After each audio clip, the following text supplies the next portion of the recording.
ለማቀፍ እንዲሁም አህጉር አቀፍ መረጃዎችን ወደ እናንተ መናደርስበት ሰዓት ነው። እንግዲህ በትንታኔ ሊያደርሰን ደግሞ የተለያዩ የዓለም አቀፍ ሚዲያ መረጃዎችን እንዳሱ ተስፋው ነኝ ሳይድ እዚህ ስቱዲዮ ነው የሚገኘው ከሱ ጋር ቆይታ እናደርጋለን። ተስፋ እንደምን አደርክ? እንደምን አደራችሁ አብዮትና ፍርዶስ እንደምን አደራችኋል ክቡራን ተመልካቾቻችን። ምን ይዘናል ለዛሬ?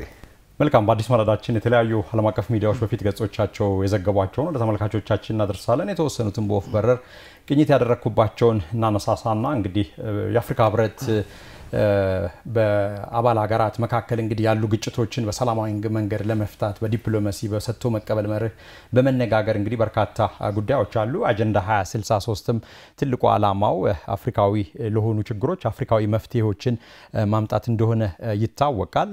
ለአፍሪካ ችግሮች አፍሪካዊ መፍትሄ በዛው ታዲያ በሩዋንዳና በኮንጎ ዲሞክራቲክ ሪፐብሊክ መካከል ያለውን ችግር ለመፍታት እንግዲህ ውይይቶች እየተካሄዱም ቆይተዋል። ካንዴም ብዙ ጊዜ በተደጋጋሚ ታዲያ እነዚህ አፍሪካዊ ችግሮች መፍትሄ መምጣት እንዳለበትም እንግዲህ አጽንኦት ተሰጥቶ በተደጋጋሚ በተለያዩ ጊዜያትም ይነገራል። እንግዲህ ከቀናት በፊት በምስሉ ላይ እንደምንመለከተው የሩዋንዳው ፕሬዝዳንት ፖል ካጋሜና የዲሞክራቲክ ሪፐብሊክ ኮንጎ ፕሬዝዳንት ፌሊክስ ሺሴኬዲ በኳታር ዶሃ ንግግር አካሂደዋል።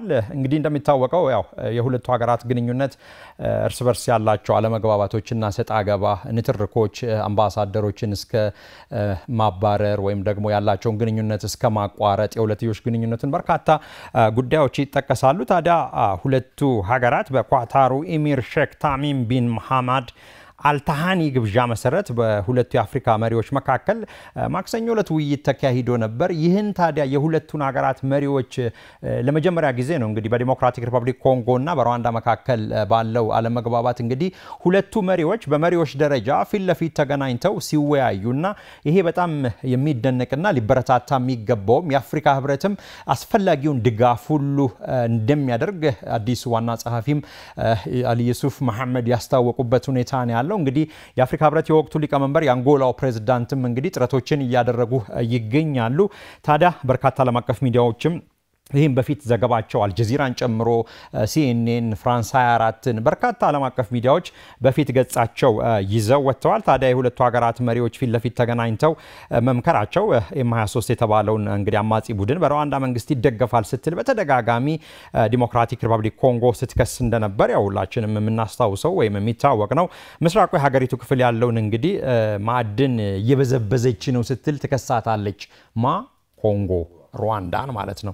ልክ እንደዛው ካስታወሳችሁ ከቀናት በፊትም የሩዋንዳው ፕሬዝዳንት ፖል ካጋሜ ወይም ደግሞ የሩዋንዳ መንግስት የቤልጅየም የኤምባሲ ልኡካን ቡድን ብዙ ጊዜ ይሄ በሀገራት መካከል ያለው ግንኙነት ሲሻክር ኤምባሲን ሙሉ ለሙሉ ባዘጋም ዳውንግሬድ ታረጋለህ ትቀንሳለህና አምባሳደሩ 72 ሰዓት አልነበረም የተሰጣቸው 48 ሰዓታት ነበር የተሰጣቸውና በቤልጅየምና በሩዋንዳ መካከል ያለው ግንኙነትም እንግዲህ ግንኙነታቸው የሻከረበት ሁኔታ ነው ያለው። እንደምታስታውሱት በ1994 የሩዋንዳ ጄኖሳይድ በሁቱና ቱሲ መካከል ፈረንሳይ እጁ አለበት በሚል እንግዲህ በተደጋጋሚ ሩዋንዳና ፈረንሳይ ያላቸው ሰጣ ገባ በጣም ለረጅም ዓመታት ተካረው እንደቆዩም የምናስታውሰው ነው።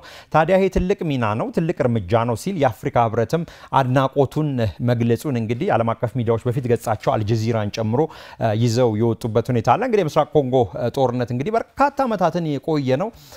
ስናቅ እንኳን ራሱ 20 ዓመት እንግዲህ ቀላል ጊዜ አይደለምና የኢኮኖሚ ጦርነት ነው ሚሉም እንግዲህ በርካታ ማዕድናት ጎማን ይዘ ኪቩ በርካታ አካባቢዎች እንግዲህ በርካታ ማዕድናት ያሉበት አካባቢ ነው የኢኮኖሚ ጦርነት ነው የሚሉም ብዙዎች ናቸው። እንግዲህ ያን አካባቢ ሰላም እንዲመጣ በርካቶችም የተማጸኑ ይገኛሉ። በነገራችን ላይ ዓለምን ከሚያጋድላት ነገር አንዱ የተፈጥሮ ሀብት ነው። አሁን የኮንጎና የሩዋንዳ ያለው አንዱ የማዕድን ጉዳይ ነው ሪሶርስ ነው። ከዛም ባሻገር ወደ ምዕራብ አፍሪካን ብትሄድ ማለት ነው እነ ሴራሊዮን የነበረውን ነገር ታውቃለህ። ብዙ ፊልሞች እነ ላይቤሪያ የነበሩት ማለት ነው ብዙ ፊልሞች ሁሉ ተሰርቷል። ብለድ ዳይመንድ የተባሉ ነገሮች ማለት ነው እነዛ ሪሶርሶች ብዙ ያጋድላሉ። ዩክሬንን ብትሄዳው ለምሳሌ ተሻግረን ብንሄድ ራሱ ማለት ነው የሪሶርስ ጉዳይ ነው።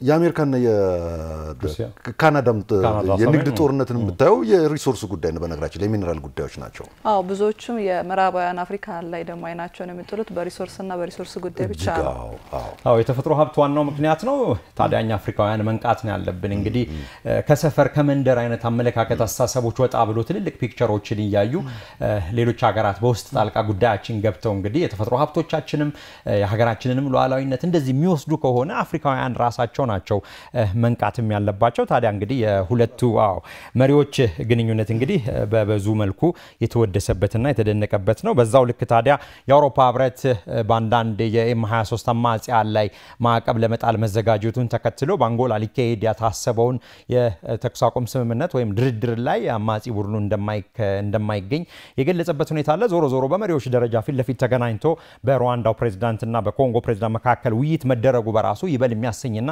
ለአፍሪካዊ ችግሮች አፍሪካዊ መፍትሄ የሚለውን መፍትሄዎች የሚያመጣ ነው ነገር ግን አሁንም ያው ኳታር እንግዲህ አፍሪካ ሀገር አይደለችም ሚድል ኢስት አረብ ሀገር ነች ነገር ግን እዚሁ ያው አንጎላ መሪ ቀደም ብዬ እንደተጠቀስኩት ጥረት ያደረጉ ነው እዚሁ አፍሪካ ውስጥ ውይይቶች ቢካሄዱ ሌሎች ሶስተኛ አደራዳሪ ሀገራት ባይገቡበት የሚሉም የሰላ ትችትም ሲጠቀስ ነበር ነገር ግን አፍሪካ ውስጥ ቢሆን ጥሩ ነው አሁንም የቀጣይ ፌዞች እንግዲህ አፍሪካ ውስጥ የመሆን እድል አላቸው ነገር ግን ፊት ለፊት ተገናኝቶ መወያየትም በራሱ ትልቅ እርምጃ ነውና ይበል የሚያሰኝ ነው የካታር ነገር ግን በጣም ነው የሚገርመው በአለማችን ላይ ትንሿ ሀገር ትንሽ ቁጥር ህዝብ ያላት ነገር ግን በጣም ኢንፍሉዌንሻል ነች እስራኤልና ሐማስን ራሱ በማደራደር ትልቅ ድርድሮች የሚካሄድበት ቦታ ነች ሚና ያላት ሀገር ነች እንግዲህ እንደዚህ ተጽዕኖ መፍጠርም በጎ ነገሮችን መስራት ያው ጥሩ ነው መልካም ነገር ነው ከኋላም ይሆኑ ያው ጊቭ ኤንድ ቴክ ፖሊሲ ነው ብዙ ነገሮች ይኖራሉ ነገር ግን ምንም ይሁን ምን እንደዚህ የሚወጡትንና የሚሞቱትን የሰው ማለት የሚሞተውን የሰው ቁጥር የሚጠፋውን ንብረት ሁሉን ነገር ማስቀረቱም ትልቅ ነገር ነው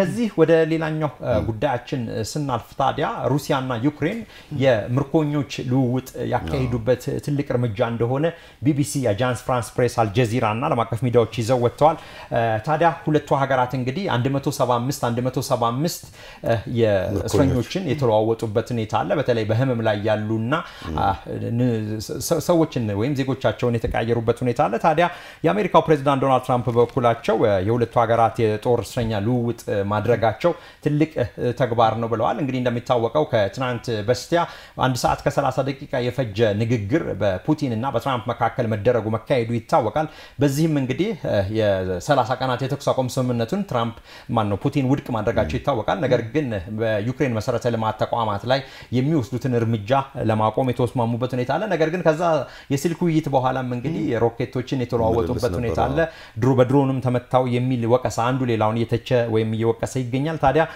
የአሜሪካው ፕሬዝዳንት ዶናልድ ትራምፕ በበኩላቸው ሁለቱ ሀገራት መካከል የተኩስ አቁም ስምምነት እንዲደረግ የተያዘው ጥረት ሁሉንም ይበል የሚያሰኝ ነው የሚል ነው እንግዲህ በቀጣይ ወቅት በሳውዲ አረቢያ ሁለቱ ሀገራት መሪዎች ማለትም የሩሲያና የዩናይትድ ስቴትስ መሪዎች ሁለተኛ ዙር ሊወያዩ እንደሆነ እቅድ ወይም ደግሞ የወጣበት ሁኔታ ነው ያለው እንግዲህ ጊዜ የሚፈታው ነው የሚሆነው ካለን ሰዓት አንፃር ያው ብዙ ያስወራል ደቂቃዎች ዳይሬክተራችን አቁም ያለኝ ነው ወደ ሶስተኛው መረጃችን ስናልፍ የዶናልድ የጆን ኤፍ ኬኔዲ 35ኛው የዩናይትድ ስቴትስ ፕሬዝዳንት ጆን ኤፍ ኬኔዲ በሰው እጅ መገደላቸው ይታወቃል ኦስዋልድ እንግዲህ ገዳያቸው እንደሆነ ይታወቃል ታዲያ የጆን ኤፍ ኬኔዲ ግድያ እንግዲህ እንደሚታወቀው አብዮትና ፍርዶስ ወደ 4-5 የሚሆኑ የዩናይትድ ስቴትስ ፕሬዝዳንቶች 16ኛው የዩናይትድ ስቴትስ ፕሬዝዳንት ጨምሮ በስልጣን ላይ ያሉ እንደተገደሉ ይታወቃል ታዲያ እስከዛሬ ድረስ የነ ማርቲን ሉተር ኪንግ የነ ጆን ኤፍ ኬኔዲ 35ኛው የዩናይትድ ስቴትስ ፕሬዝዳንት የግድያ ሂደት እንግዲህ ሚስጥር ሆኖ እስከዛሬ ድረስ መቆየቱ ይታወቃል ትራምፕ ማውጣለው ሲሉ ነበር በምርጫ ቀስቀሳ ወቅት ታዲያ